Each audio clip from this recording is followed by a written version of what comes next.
아멘. 우리는 지난 주간 압살롬과 다윗의 전쟁을 묵상했죠.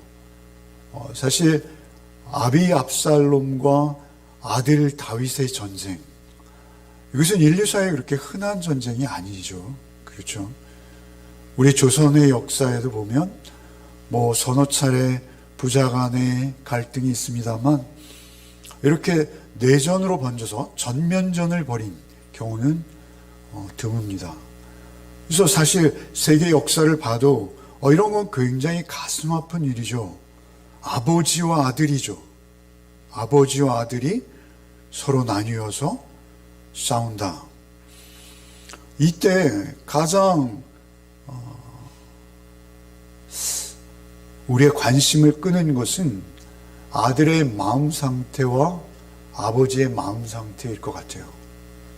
과연 아들은 어떤 마음으로 아버지를 죽이려 덤볐을 것인지, 그리고 아버지는 그 덤벼드는 아들을 보면서 어떠한 모습이었는지, 그것이 우리에게 가장 궁금하고 또 우리가 더 그 상황을 자세히 알고 싶은 상황이 아닐까라고 여겨집니다. 그래서 지난 한 주간 묵상하면서 아들의 마음을 좀 많이 묵상했어요.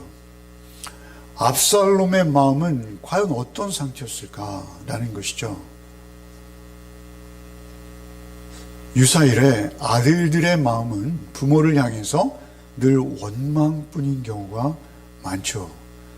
그래서 압살롬은 다윗을 많이 원망했을 것입니다. 부모가 없으면 없는 대로, 부모가 있으면 있는 대로 자녀는 부모를 향해 원망할 수밖에 없는 처지인 것 같습니다. 압살롬도 다윗을 많이 원망했을 것이죠. 암논이 자신의 형이 자신의 누이 다말을 강간했을 때 아버지는 도대체 뭘 하셨는지 얼마나 원망스러웠겠어요? 물론 다윗은 다윗대로 나름의 사정이 있었겠으나 정말 둘째 아들로서 첫째 아들이 자신의 누이를 강간하는 상황, 그런데 아버지는 속수무책 침묵만 하고 있는 상황, 견딜 수 없을 만큼 원망스러웠을 것입니다. 결국 그를 죽이죠. 자기 형을 죽입니다. 형을 죽이는 살인자가 되는 존속살인이죠. 형을 죽이고 도망합니다. 자기 어미의 나라로 도망하는 망명이죠. 망명한 그를 다윗이 불러와야죠. 그런데 3년씩이나 외면합니다. 겨우 요압의 도움을 얻어서 슬기로운 여인을 중재시켜서 그래서 돌아왔어요. 그런데 돌아온 압살롬을 2년 동안이나 또 외면하죠. 전혀 얼굴을 대하지 않습니다. 그럴 때 압살롬의 마음은 어땠을까요? 이제 암논이 죽은 상태에서는 압살롬이 가장 윗서열입니다. 둘째예요.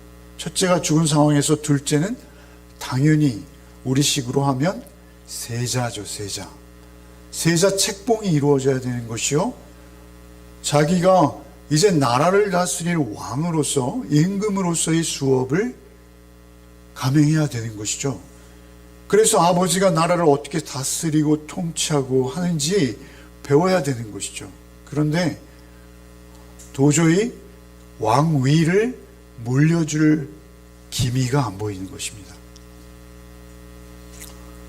압살롬의 입장에서는 왕위는 고사하고 암논을 죽였다라는 이런 어떤 자책이 나름은 있었을 것이죠. 그래서 내가 합법적으로 왕위를 계승하지 못할 것이다라는 불안감이 압살롬 전체를 지배하고 있을 것이에요. 그런데 압살롬은 개인적으로 아주 능력이 출중한 사람입니다. 제가 보기에는 그래요. 이스라엘 전체 백성이 다윗보다는 압살롬을 따랐다라는 것이죠. 사무엘하 14장 25절로 26절에 보면요, 그의 아름다움은 크게 칭찬을 받았대요. 그가 얼마나 용모가 준수한지 그와 같이 큰 칭찬을 받은 자는 없다는 것이죠. 머리끝에서부터 발끝까지 흠이 없었다 이렇게 기록하고 있어요. 그리고 그가 1년 만에 머리를 한 번씩 자르는데 그의 자른 머리가 무려 200세겔이래요. 200세겔. 200세겔이라면 2.3kg라고 합니다. 2.3kg. 보통 1년에 우리의 머리가 500g 정도 기른다고 합니다. 청년, 대사활동이 활발한 청년도 500g 이상 머리가 기르지 않는데요. 그런데 그것을 그때 당시에는 무게로 달아서 팔았다고 합니다. 머리를 팔았대요. 가발이라든지 그때 당시에도 머리카락, 사람의 머리카락은 비쌌다는 것이죠. 은을 받고 팔았는데 그것을 팔아서 불우한 이웃들을 돕기도 하고, 그런데 200세겔이나 머리가 자랄 만큼 자랑스러운 머리카락을 가지고 있었다라는 것이죠. 그가 그런가 하면 굉장히 지혜롭습니다. 용기도 있습니다. 지혜롭다는 것은 그 아버지의 틈을 발견하고 그 재판권을 행사하지 못하는 아버지의 틈을 파고들어서 결국은 백성들의 마음을 사는 것이죠. 얼마나 용의 주도하고 지혜롭고 심지어 용기도 있는지요. 2년간의 결심과 살인, 그리고 3년의 망명, 또 2년의 회복기간, 그리고 이제 아버지의 얼굴을 겨우 대했는데, 그래서 왕자로서의 권한이 복권되었다라고 여기는 순간부터 그가 구테타를 준비하는 4년, 다 하면 한 11년 정도 돼요. 11년은 짧은 시간이 아니죠. 당시로서는 요즘은 강산이 변하는 시간입니다. 그런데 그 11년을 아주 용의 주도하게 철저히 구테타를 준비한 거예요. 헤브론을 떠올리고 거기에 근거지를 마련할 생각도 하고, 그리고 헤브론은 아버지의 약점이잖아요. 새벽에 말씀드렸습니다만 그 헤브론의 근거지를 정하고 결국은 그 구테타는 성공해요. 그냥 성공한 것이 아니라 대성공이죠. 피를 흘리지도 않고 예루살렘 성을 점령했어요. 그것은 100% 성공이죠. 쿠데타의 성공입니다. 수도를 빼앗은 거예요. 말하자면 서울을 빼앗은 것이죠. 점령했습니다. 그래서 이제 청와대를 차고 앉은 것이죠. 그러면 끝난 거 아닙니까? 그런데 그 뒤로 상황은 만만히 흘러가지 않아요. 그 이유는 무엇입니까? 사실 우리는 그 압살롬의 그 모습을 좀 더 객관적으로 볼 필요가 있죠. 그는 악합니다. 구테타는 성공했지만 하나님께서 그를 받으실 수 없는 거예요. 보통 세상 국가 같으면 이미 끝난 것입니다. 그러나 하나님의 나라라는 점을 그가 놓치고 있는 것이죠. 그래서 이제부터 전개되는 상황은 오히려 이제 다윗을 죽이기만 하면 끝나는 전쟁이죠. 그런데 다윗을 죽이기는커녕 압살롬이 죽어버리는 어처구니없는 상황이 되는 것이죠. 그러한 상황이 될 수 있는 것은 무엇입니까? 그가 악하다는 거예요. 형을 죽이는 것은 웬만한 사람이 할 수 없는 일이죠. 형을 잔인하게 죽였습니다. 그런가 하면 자기가 왕자로서의 권한을 복권하는데 결정적인 역할을 했던 요압, 그 요압 장군의 밭에 불을 질러버리죠. 불만은 무엇입니까? 데려다만 놓으면 뭐해? 네가 화해를 시켜서 아버지와 나의 사이를 더욱 원활하게 해야지. 단순히 그 불만으로 그의 전재산일 수 있는 밭에 불을 놓아버리는, 대단하지 않습니까? 그런가 하면 결국은 반란을 일으킬 뿐만 아니라 아버지의 후궁들 10명을 말이죠. 참으로 부끄러운 일이죠. 그러한 일들이 자행되는 것으로 볼 때 압살롬은 악한 자예요. 특별히 아히도벨의 계략과 후세의 계략에서 아히도벨의 완벽한 계략을 놓고 후세의 엉뚱한 계략을 택하는 것은 압살롬의 욕심입니다. 자신이 이스라엘 군대 전체를 끌고 가서 아버지를 직접 자신의 손으로 자기가 전쟁의 수장이 되어서 그 전쟁을 마감하겠다는 거예요. 아히도벨 너에게 맡기지 않겠다는 거예요. 얼마나 욕심입니까? 아히도벨은 한마디로 악한 자입니다. 백성의 마음을 훔친 거예요. 아버지가 밧세바와의 사건, 우리아의 사건으로 인해서 왕권이 흔들리는 그 틈을 이용해서 그가 오히려 그 왕권을 쉽게 손아귀에 넣은 것이죠. 그런가 하면 그것이 압살롬의 모습이요, 압살롬의 입장이라면 이제 우리는 그 아비 다윗을 살펴볼 필요가 있어요. 압살롬이 그러한 자이고 그러한 일들을 벌였는데 거기에 비해서 그렇다면 다윗은 어떤 인품이요, 다윗은 어떤 모습이었나, 우리는 본문을 통해 좀 더 깊이 있게 우리가 볼 필요가 있다라는 것이죠. 다윗은 한마디로 죄책감에 주눅 들어 있습니다. 다윗은 압살롬을 보면 마음이 아픕니다. 압살롬, 내가 참으로 암논이 그 다말을 욕보였을 때 조금만 더 공정하게, 조금만 더 투명하게 그 일을 치리할 수 있었으면, 그 일을 다스릴 수 있었으면 네가 형을 죽이지는 못했을 텐데, 이런 죄책이 있었을 것이죠. 그런가 하면 네가 3년 만에 돌아왔지만 내가 너를 외면하고 품지 못했어. 차마 너를 내가 가까이 둘 수 없었어. 이러한 자책이 있지 않겠습니까? 그의 슬픔과 후회 그리고 자책은 밧세바와 우리아의 사건에서 자책하는 그 자책함과 같이 무게를 더해서 다윗에게 대단히 큰 자책이었을 것이다라는 것이죠. 여러분, 일반적으로 지금 다윗이 치르고 있는 전쟁은 어떤 전쟁이냐면요, 압살롬이 죽느냐 자기가 죽느냐의 전쟁이에요. 여러분, 구테타는 한 사람만 죽으면 되는 전쟁이잖아요. 그죠? 한 사람만 죽으면 되는 거예요. 그래서 자신의 생명을 건 전쟁이에요. 그런데 거기에 출전하는 그 백성들을 향한 다윗의 모습을 한번 보시죠. 사무엘 하 18장 2절 5절. 오늘 좀 본문이 길어서요, 한 절만 읽은 거예요.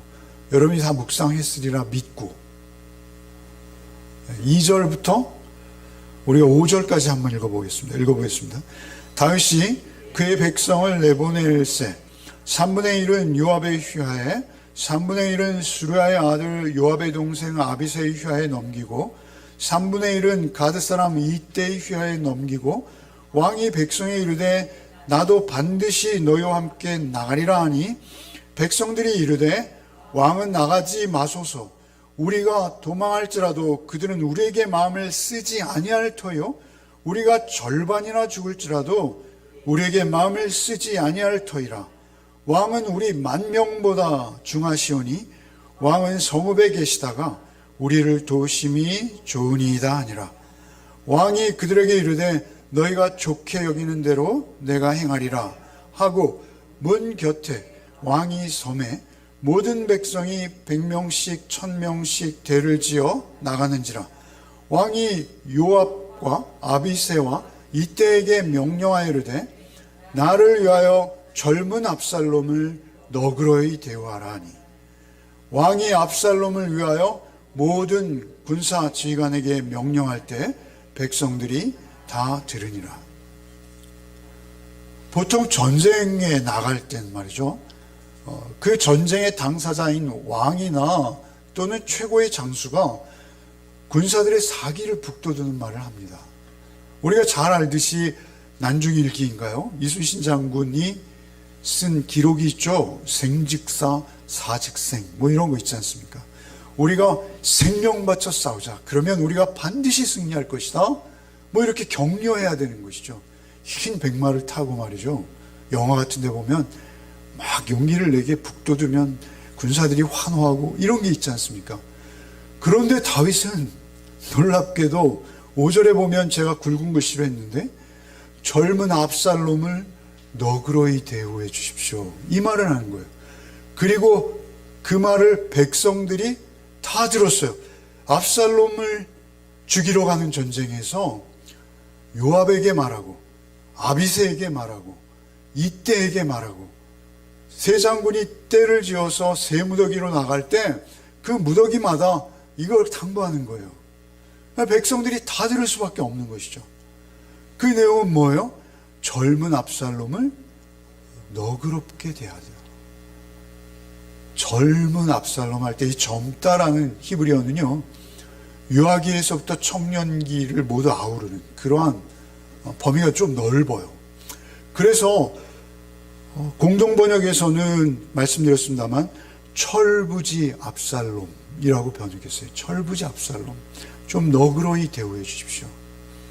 그런가 하면 표준세 번역이나 우리말 성경에는 어린 압살롬이라고 번역해요. 어린 압살롬. 원래 그런 아이가 아니야. 그 아이는 말이야 너무 순진해서 그래. 마음이 여린 거야. 아직 철이 좀 덜 들었어. 아직 어린 거야. 좀 너그러이 대해줘. 너그럽다라는 것은 뭐냐면요, 공동번역엔 역시 나를 봐서 좀 심하게 다루지는 말아줘. 이렇게 말해요. 나를 봐서, 내 얼굴을 봐서 심하게, 영어성에 gently라고 표현했어요. 좀 신사적으로 대해줘. 죽여야 되는 전쟁인데 그 전쟁에 자신들은 생명을 걸고 나가는 거예요. 여러분, 그때 당시 다윗의 군사는 많은 주석가들이 많이 잡아도 5천 명을 넘지 않습니다. 대부분 3천에서 4천 정도를 예상했어요. 그런데 여러분, 압살롬의 군대는요, 전사 한 자만 2만 명이 전사를 해요. 숲에서. 그렇다면 그 군대 전체의 반이 죽어도요, 최소한 그의 군대가 4만이 넘는 거예요. 그렇다면 다윗의 군대에 비하면 10배, 20배 되는 병력이에요. 당시의 전쟁이라는 것은 칼과 칼이 부딪히는 거잖아요. 여러분, 2대1만 돼도요, 그 전쟁은 가망이 없습니다. 그런데 그 숫자가 많아질수록 숫자가 더 중요하죠. 그런 전쟁에서 출전하는 백성들의 마음은 어땠을까요? 정말 생명을 건 거 아니겠어요? 다윗을 위해서 목숨을 바친 거예요. 그런데 그러한 병사들을 향해서 사실 이 전쟁은 압살롬 한 명만 아니면 일어날 수조차 없는 전쟁이요, 일어나지 않았을 전쟁입니다. 그래서 전쟁의 원흉이라고 할 사람은 한 사람뿐인 거예요. 그런데 그 한 사람을 철이 없어서 그래요. 내 얼굴을 봐서 제발 좀 신사적으로 대해줘. 격려는 하지 못할 망정 그러한 왕을 볼 때 백성들의 마음은 어땠을까요? 더군다나 백성들은 이 전쟁은 두 왕 중에 하나가 죽으면 끝나는 전쟁입니다. 당신이 우리 전쟁에 나올 필요 없습니다. 당신은 우리 10,000명보다, 우리 전체보다 당신 하나가 소중하니 당신은 성에 머물다 전쟁이 끝나면 승패가 결정된 후에 나오셔서 정리하십시오. 이렇게 하는 그 충성스러운 백성들에게 할 말이 아닌 거죠. 도저히 할 수 없는 말이에요. 내 아들만은 좀 살려줘야 돼. 너희는 다 죽어도 내 아들은 죽으면 안 돼. 사실 이 말 아닌가요? 그렇게 말하고 있는 다윗. 그리고 나서 이제 그 승전보를 듣죠. 승전보를 듣는데도 우리가 그날 본문을 묵상했습니다만 무서워서 아들이 죽었다는 것을 전령들이 이야기하지 못합니다. 그리고 그것을 간접적으로 듣자마자 보이는 태도는 무엇입니까? 그것이 오늘 본문이 딱 한 절이죠. 본문을 다시 한번 읽어보겠습니다. 읽어봅시다. 시작. 왕의 마음이 심히 아파 문 위층으로 올라가서 우니라. 그가 올라갈 때 말하기를 내 아들 압살롬아, 내 아들 압살롬아, 차라리 내가 너를 대신하여 죽었다면 압살롬 내 아들아 하였더라. 그가 마음이 심히 아파. 이 히브리어 단어는요, 마음이 찢어지는 그런 상태예요. 마음이 찢어지는 상태로 위층에 올라가서 울었다. 위층이라는 것은 성루를 말하는, 성 위에마다 있는 조그만 방 같은 곳입니다. 그런데 그 조그만 방 같은 데 올라가서 계속 대성통곡하는데 그 울음소리가 백성들에게 다 들리는 거예요. 내 아들을 5번, 기록에만 압살롬을 3번씩 부르며 그가 대성통곡하고 있어요. 9장 1절과 2절. 사실 장절은 후대에 정해진 것이라 했죠. 오늘 보면 33절에 이어지는 1절과 2절도 한번 읽어봅시다. 어떤 사람이 요압에게 아뢰되 왕이 압살롬을 위하여 울며 슬퍼하시나이다 하니 왕이 그 아들을 위하여 슬퍼한다 함이 그날에 백성들에게 들림에 그날의 승리가 모든 백성에게 슬픔이 된지라. 승리가 슬픔이 되었어요. 승리가 슬픔이 되었다라는 이 상황을 어떻게 읽어야 할까요? 전쟁에 분명히 승리했는데 이제는 개선 장군처럼 성으로 돌아와서 환영을 받아야 될 그들이 아무 소리도 내지 못한 채 쥐죽은 듯 돌아와서 울고 있어요. 같이. 슬픔이 되었다라는 것은 큰 슬픔을 말하는 것입니다. 그렇게 울고 있는 거예요. 백성들까지. 도대체 이러한 상황을 어떻게 이해할까요? 다윗의 이러한 모습은 너무 답답하지 않습니까? 우리가 보기에도 이건 지나치다 싶지 않습니까? 이해가 되시면 놀라운 거예요. 저는 요압이 오히려 공감할 수 있을 만해요. 그래서 저는 이 말씀을 묵상하면서 도대체 이러한 상황을 어떻게 이해할까 라고 고민하는 중에 한 분의 책 제목이 떠올랐어요. 책도 많이 쓰시고 현재 목회도 하고 계신 분이신데요. 목사님이세요. 근데 그분의 책 제목이 무엇이냐면 탕부 아버지예요. 탕부 아버지. 탕부 하나님. 탕부 하나님. 하나님이라는 성호 앞에 탕부라는 수식어를 붙이고 있어요. 탕부. 여러분, 탕자는 말이 되죠. 그죠? 탕자는 말이 됩니다. 그러나 감히 하나님의 성호 앞에 탕부 하나님 어울리지 않지 않습니까? 탕부라는 것은 탕진했다는 것입니다. 아낌없이 쓴 것이 아니라요, 낭비했다는 것입니다. 도저히 써서는 안 될 곳, 도저히 그것은 너무나 큰 낭비이기 때문에 해서는 안 되는 지출을 했다는 거예요. 자기의 자산과 자기의 자산을 그냥 물 쓰듯 필요 없는 곳에 써버렸다는 거예요. 탕부 하나님이라는 거예요. 아버지의 사랑을 낭비한 것, 헛되이 써버린 것, 그것을 의미하는 것이죠. 여러분, 그래서 저는 그 탕자의 비유를 다시 한번 묵상했습니다.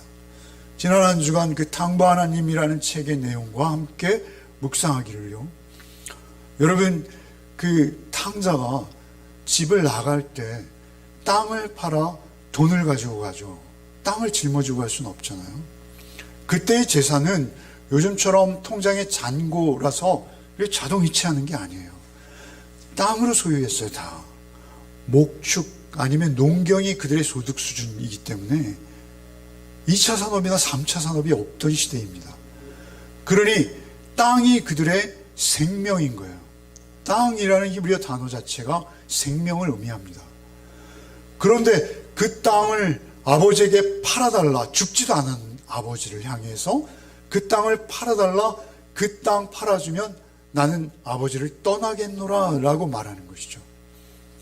여러분, 그것은 그 땅은 그냥 아버지의 단순한 땅이 아니에요. 자기의 자존심이요, 그 지역사회에서 자기의 뿌리인 거예요. 사회적인 존경과 그리고 사랑, 이런 것들이 땅을 기반으로 이루어지기 때문에 일단 땅이 없는 상황이 되어지면 그것은 머슴인 거예요. 우리 옛사회도 그랬습니다. 그런데 아버지가 뻔히 살아있는데 그 땅 팔아 나에게 주시오. 이것은 할 수 없는 말이에요. 그것은 돌에 맞아야 되는 상황이죠. 그런데 아버지 놀랍게도 그 땅을 팔아서 그 아들에게 주었다라는 것이죠. 그 아들을 준 거예요.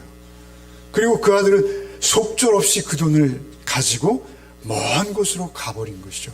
아버지를 떠나버린 거예요. 생명 같은 땅을 자신의 주머니에 넣고 나가버린 그 아들을 그 아버지는 기다리는 거예요. 그 아들이 다시 올 날을 기다리는 거예요. 분명히 아들이 그것을 탕진해버릴 것을 알고 있는 것이죠, 아버지는. 그리고 그가 돌아올 때 아마 그가 마을 어귀에 들어서면 사람들이 그인 것을 발견하면 돌을 들어 던질 것이다 라고 여기고, 그 아들을 보호하기 위해서 마을 어귀를 계속 눈이 짓무를 정도로 쳐다보시던 아버지는 그 아들이 마을 어귀에 나타나자마자 달려가서 그 아들을 품고 자신의 집으로 인도하는 것이죠. 데려오는 거예요. 그 아들은 말이죠, 사실은 아버지의 사랑을 그리워하며 돌아온 것일까요? 그렇지 않아요. 목적은 하나입니다.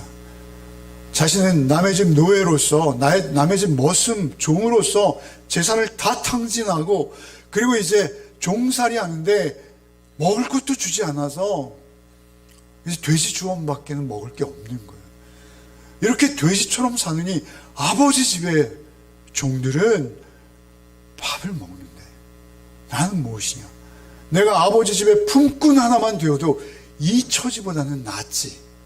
그래서 돌아오는 거예요. 그렇게 돌아오는 아들을 아버지가 품는 것이죠. 그런데 이 탕부 하나님이라는 책을 지은 저자는 사실 예수께서 이 비유를 하실 때 비유의 목적은 둘째 아들이 아니라는 거예요. 우리는 대부분 탕자, 돌아온 탕자로 그것의 제목을 삼고 그 탕자에 집중해서 돌아오기만 해다오 라는 것으로 이 예화를 받아들이는데, 사실은 그 예화의 청중은 누구예요? 바리새인과 서기관들입니다. 그러니까 교회에 안 다니는 자들이 아니라 교회 안에 있는 자들이에요. 유대교 안에 있는 자들이에요. 그래서 이 탕자의 예화는 돌아온 탕자가 주인공이 아니라 집에 있는 첫째가 주인공이라는 것이죠. 첫째는 집에서 잔치하는 소리를 듣고 들어가기를 거부해요. 들어가기조차 거부해요. 그 잔치 자리, 천국은 잔치거든요. 나누고 사랑이 있는 곳이 천국이죠. 근데 거기에 못 들어가는 거예요. 못 들어가는 이유는 뭐죠? 하나입니다. 저거 다 내 건데. 아버지가 아들에게 옷을 입혀줘요. 그런데 그 옷은 어떤 옷이냐면요, 아버지 옷이에요. 아들 옷은 다 가져갔었죠. 아버지 옷 중에 가장 좋은 옷, 아버지의 권위가 실린, 아버지의 가장 아끼는 그 옷을 아들에게 걸쳐주고 인장 반지를 빼어주죠. 인장 반지는 마치 옥스, 인감도장 같은 것이죠. 그런 거 하면 살찐 송아지, 소도 아니에요, 송아지, 더 비쌉니다. 살찐 송아지를 잡는다는 것은 가족끼리 먹는 게 아니고요, 온 동네를 불러서 잔치를 여는 거예요. 그런데 둘째 아들이 못 들어오는 이유는 그 송아지도 내 것이요, 그 옷도 내 것이요, 그 반지도 내 것이어야 된다라는 것이요, 마땅히. 그렇지 않습니까? 그래서 들어갈 수 없는 거예요. 그러니까 아들들이 바라는 것은 무엇입니까? 부모의 재산인 거예요. 부모의 소유에만 관심이 있는 거예요. 그 외 모든 것에는 그들의 관심이 조금도 없습니다. 그러한 상태에서 들어오지 못하는 아들을 향해서 아버지가 하는 말은 무엇입니까? 야, 내 것이 다 네 것 아니야. 들어오지 못하는 그 집 밖에 머물고 있는 아들을 나가서 다시 설득하는 거예요. 야, 내 것 다 네 거 아니야. 그렇죠. 첫째 건데 왜 낭비하느냐라는 것이죠. 첫째는 아버지는 낭비할 수밖에 없고요. 다만 아버지가 그렇게 하는 것은 동기는 하나밖에 없는 거예요. 탕부 아버지의 마음에 자리 잡고 있는 것은 사랑인 거예요. 그대로 사랑인 거예요. 돌아온 아들, 너희 동생은 죽었다가 살아왔는데 우리가 기뻐하는 것이 어찌 마땅치 아니하냐. 좀 살찐 송아지를 내어주는 것이 우리 마땅하지 않냐? 너희 동생은 죽었던 자야. 그런데 이제 살아 돌아온 거 아니야. 라고 설득하는 거예요. 탕부 아버지의 마음은 무엇입니까? 첫째도 둘째도 동일한 거예요. 누구에게 더 관심이 있는 것도 아니에요. 옛날 어른들 말씀에 손가락 깨물어 안 아픈 손가락 없는 것이죠. 첫째도 둘째도 사실 못마땅한데 아버지의 마음, 그 아버지의 마음만은 너희가 알아야 된다라고 예수께서 예화를 드신 거예요. 저는 그 탕부 하나님이라고 할 때 이게 탕부라는 그 수식어가 신성모독이다 라고 여기지 않습니다. 정말 하나님은 자신의 재물을, 자신의 소유를, 자신의 사랑을 탕진하신 거예요. 탕진하신 거예요. 마땅히 받을 수 없는 자들에게 그냥 다 흘려보낸 거예요. 저는 오늘 이 18장 33절 말씀에서 한 대목을 오늘 묵상 설교의 제목을 정했습니다. 그 제목이 뭐예요? 내가 대신 너를 대신하여 죽었다면. 한번 다시 읽어보죠. 33절 읽어보겠습니다. 왕의 마음이 심히 아파 문 위층으로 올라가서 우니라. 그가 올라갈 때 말하기를 내 아들 압살롬아, 내 아들 압살롬아, 차라리 내가 너를 대신하여 죽었다면 압살롬 내 아들아 하였더라. 여기서 핵심은 무엇이냐면 내가 너를 대신하여 죽었다면, 이것이 실제 다윗의 심정이에요. 실제 다윗의 마음이에요. 다윗의 마음은 더더덜도 아닌 내가 널 대신해 죽었다면, 죽을 자는 난데 나는 밧세바를 간음했고 우리아를 죽였고 그리고 암논이 죽었는데도 아무 조치를 할 수 없었고 네가 돌아왔을 때도 나는 너를 다시 품어내어서 너를 새롭게 할 그러한 것도 없었고 나는 참으로 죽어 마땅한 자인데 내가 죽었어야 되는데, 그렇게 다윗이 말하고 있다는 것이죠. 다윗은 인간입니다. 인간이에요. 그래서 내가 네 대신 죽었으면 이라고 말하지만 그건 너무 맹랑한 말로 들릴 수도 있어요. 왜냐하면 실현 불가능하기 때문에 그렇습니다. 심정은 그럴지라도 현실적으로 그것은 전혀 불가능하다라는 것이죠. 인간의 한계입니다. 인간의 한계. 그런데 그 한계를 뛰어넘는 분이 있다라는 것이죠. 오늘 이 말씀을 통해서 우리가 은혜 받기를 원하는 것은 그 한계를 뛰어넘는 분이 있다라는 것이죠. 그 사랑도, 그리고 그것이 현실이 되어서 역사 속의 한 사건으로 그것을 현실의 사건으로 만들어버리실 수 있는 크신 능력이 계신 분이 계시다라는 것이죠. 그래서 그것을 현실로 만들어버리신 분, 그것이 탕부 하나님이시다. 탕부셨기에 그것이 가능했다라는 것이죠. 사랑받을 만하지 않은 그들을 향해서 사랑을 주신 것이죠. 다 쏟아버리시는 것이죠. 도저히 이해할 수 없는 탕진입니다. 허비입니다. 그것은 과용인 것이죠. 여러분, 그런데 아버지가 죽은 것이 아니에요. 그죠? 다윗이 그토록 내가 너를 대신하여 죽었다면 이라고 했는데, 성부는 정말 아들을 대신 내어주신 거예요.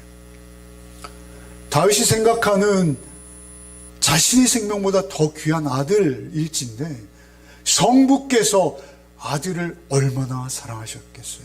오늘 우리가 교동문 읽었지 않습니까? 그는 근본 하나님의 본체시나 하나님과 동등됨을 취할 것으로 여기지 아니하시고, 그 아들은요, 압살롬과 같은 아들이 아니에요. 아버지를 향해서 배반하여 반기를 든 아들이 아닙니다. 본체이시오 동등되신 분이요, 가장 순종하시되 오히려 아버지의 마음을 먼저 알고 그 사랑에 화답할 수 있는 아들, 아니 그 사랑과 동등된 사랑의 무게를 지니신 아들, 온전한 순종이 가능한 유일한 대상, 그 아들을 내어주신 거예요. 그게 하나님의 사랑이에요. 어찌 이러한 사랑을 우리가 이해할 수 있겠어요? 우리가 어찌 이러한 사랑을 우리가 만분의 1, 100만분의 1이라도 우리의 이성으로, 우리의 머리로 이해할 수 없는 거예요. 그것은 성령의 도우심이 아니고서는 우리가 알 수 없는 영역인 거예요. 그러나 우리가 그 사랑을 아는 만큼 우리는 살아갈 수 있어요. 여러분, 그 아들을 내어주신 사랑을 우리는 늘 기억해야 하는 것이죠. 그 사랑을 힘입어서 숨 쉬는 거예요. 먹는 거예요. 마시는 거예요. 여러분, 우리 교동문으로 읽었습니다만 한번 다시 읽죠. 2장 6절로 8절 한번 읽겠습니다. 함께 읽겠습니다. 그는 근본 하나님의 본체시나 하나님과 동등됨을 취할 것으로 여기지 아니하시고 오히려 자기를 비어 종의 형체를 가지사 사람들과 같이 되셨고 사람의 모양으로 나타나사 자기를 낮추시고 죽기까지 복종하셨으니 곧 십자가에 죽으심이라. 결국 기독교의 사랑은요, 우리가 이해할 수 없는 수준이에요. 결국 기독교의 사랑은 우리가 주님 앞에 서는 그날까지 다 이해할 수 없는, 그의 사랑의 높이와 깊이를, 그 너비를 우리는 짐작조차 할 수 없는, 우리는 자식을 낳아서 길러보죠. 그나마 자식을 낳아서 길러보면 그 사랑을 100만분의 1, 1000만분의 1은 알 수 있을 것 같아요. 같기도 해요. 그러나 그것은 성부와 성자의 관계를 알 때 우리는 그 사랑은 다 이해할 수 없어요.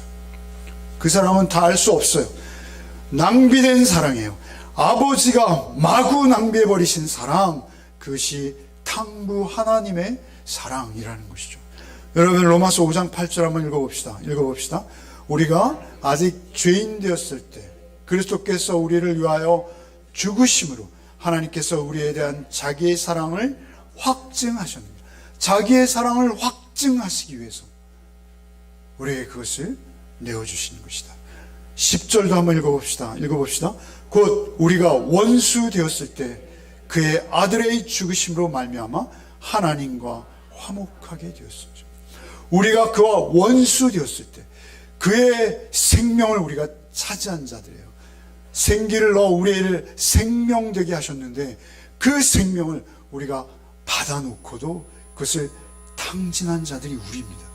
그런 우리를 향해서 원수 되었을 때 그 아들의 죽으심으로 말미암아 하나님과 화목, 그 아들이 죽으셨는데 우리가 하나님과 화목하게 된 거예요. 그 자신이 죽으심보다 그 아들의 죽으심이 훨씬 더 큰 거예요. 그래서 그 아들의 죽으심으로 말미암아 하나님과 화목하게 되었습니다. 여러분, 이 사랑 아십니까? 여러분, 이 사랑 아셔야 돼요. 여러분, 이 사랑만 묵상하셔야 돼요. 이 사랑만 사모하셔야 되고 이 사랑 붙들기를 원하셔야 돼요. 그래서 그 사랑, 내 주어진 허락된 생명 이 시간 동안 그 사랑 하나에 집중해 그 사랑 알고 가기를 원합니다. 그것이 여러분의 생의 목적이 되어야 돼요. 그럴 때 우리는 하나님의 사랑을 안 만큼 성숙해지는 거예요. 그 사랑을 안 만큼 성숙한 거예요. 그 사랑을 모르고 우리가 성숙한 삶을 살 수는 절대 없다라는 것이죠. 여러분, 누가복음 23장 34절 예수님의 마지막 말씀 한번 읽어봅시다. 이에 예수께서 이르시되 아버지 저들을 사하여 주옵소서 자기들이 하는 것을 알지 못함이니이다. 우리는 알지 못하는 거예요. 알지 못하고 죽이는 거예요. 아버지의 아들, 아버지의 생명보다 더 존귀하신 그분의 아들을 죽이면서도 그분이 왜 죽는지, 그분이 나 때문에 죽는지 모르는 거예요. 그리고 지금도 모르고 있는 거예요. 지금도 우리가 모르고 있는 거예요. 우리가 그 사랑을 제대로 알고 그 사랑에 붙들린 자가 되었다면 우리의 인생은 달라지는 거예요. 우리의 인생은 변화될 수밖에 없는 거예요. 우리의 인생이 오늘 지금 이 모습과는 달라질 수밖에 없는 거예요. 그래서 그리스도 예수 안에 있으면 어제와 오늘과 내일이 다를 수밖에 없는 거예요. 주께서 우리 안에 계시면 우리를 새롭게 하시는 주의 손길이 우리를 그렇게 빚어가시는 거예요. 그래서 우리가 주님 앞에 설 때 여러분, 원수되었던 나를 사랑하신 하나님을 직접 뵙게 되는 것이죠. 여러분, 그렇게 하나님 뵐 날이 우리에게 가까워오고 있음을 잊지 않으시기 바랍니다. 한 주간의 삶을 살 동안도 여러분, 그 하나님이 우리를 기다리고 계신 그곳을 바라보며 그 사랑 좀 더 알고 그 사랑 좀 더 느끼고 경험하는 복이 우리 열매 가족들에게 있으시기를 바랍니다. 주님, 우리가 어찌 죽을 때까지도 그 사랑 알 수 있겠습니까? 주여, 바라옵기는 이 땅에서 우리의 마지막 생명이 닿는 순간까지 오직 그 사랑 알기를 원합니다. 그 사랑 조금이라도 더 깨닫고 주님 앞에 서기를 원합니다. 우리가 그 사랑 깨달은 만큼 우리의 생애, 우리의 삶을 주님 앞에 살 수 있사오니 그 사랑으로 우리를 충만케 하여 주옵소서. 한 주간의 삶 속에서도 오직 그 사랑 깨닫고 그 사랑 알아가는 삶 되게 하여 주시어서 그 깨달은 사랑으로 우리 서로의 배우자를, 우리의 자녀를, 우리의 이웃들을 사랑할 수 있게 하여 주옵소서. 예수 그리스도의 이름 받들어 기도하옵나이다. 아멘.